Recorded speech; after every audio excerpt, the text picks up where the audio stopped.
जय माँ कालका जी की भक्तों, आज एक कहानी ज्ञान की सुनाती हूँ। अगर इसमें कोई भी गलती हो तो इस अनीता को बच्ची समझ के, बेटी समझ के, बहन समझ के माफ कर देना।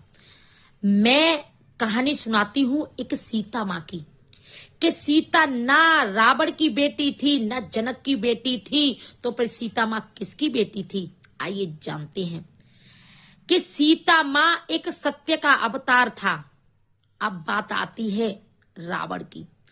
तो रावण बहुत ही अत्यंत विद्वान ब्राह्मण था और सर्वश्रेष्ठ अहंकारी, बहुत अहंकार था रावण को।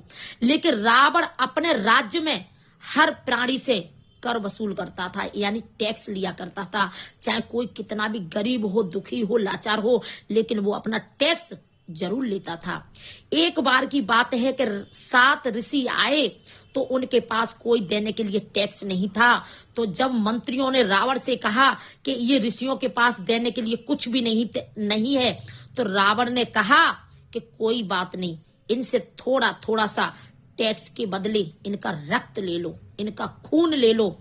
जब रावण के मंत्रियों ने एक घड़ा लेकर के और ऋषियों से खून लेना शुरू किया, तो दर्द में ऋषियों ने अश्राप दिया कि हे दुष्ट रावण, हे अहंकारी रावण, जिस जगह तू इस खून को रखेगा, मेरे रक्त को रखेगा, उस जगह 14 वर्ष के लिए सूखा पड़ जाएगी। रावण विद्वानी था, ज्ञानी भी था।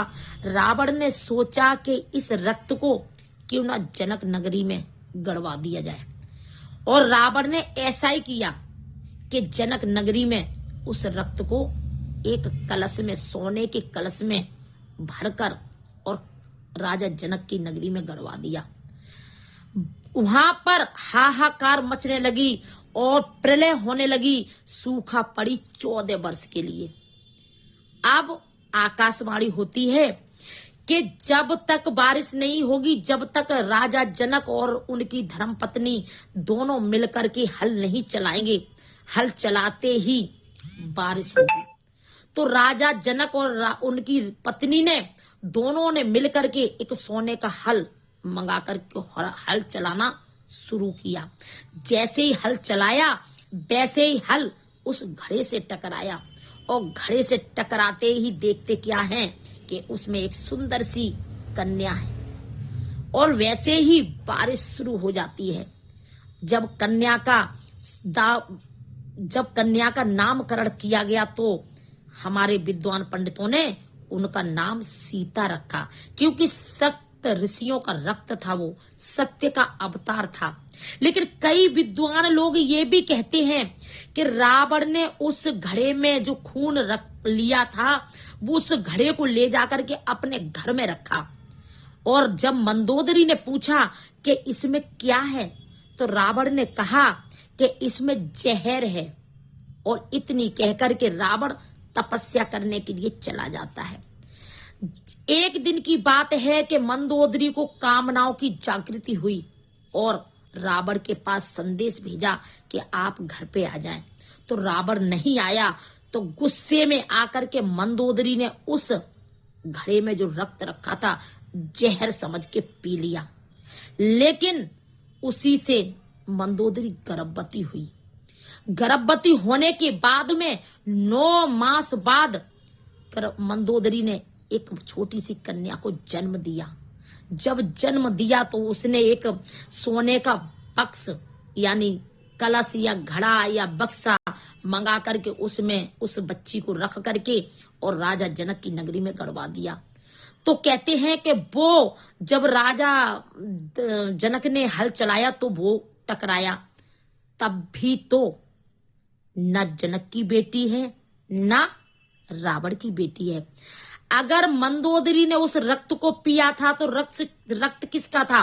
सप्त ऋषियों का। 7 ऋषियों के रक्त था, तब भी तो सप्त ऋषियों की पुत्री हुई, सत्य का अवतार, 7 ऋषियों का रक्त, तो ये बेटी सप्त ऋषियों की है।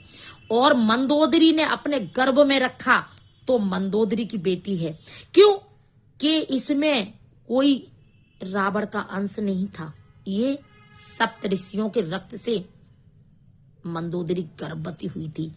तो ये मंदोदरी की बेटी कही गई है, ना तो रावण की पुत्री है, ना राजा जनक की है। राजा जनक ने पालन पोषण किया था, इसलिए राजा जनक की बेटी कही गई।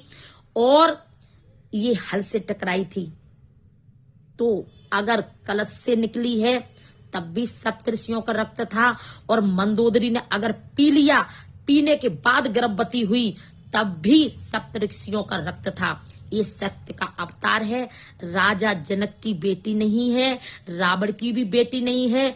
अगर गर्भ से धारण करके मंदोदरी ने जन्म दिया है तो बेटी मंदोदरी की, नहीं तो सप्तऋषियों के रक्त से ही उत्पन्न हुई है सीता माँ, और सीता माँ सप्तऋषियों की ही संतान है।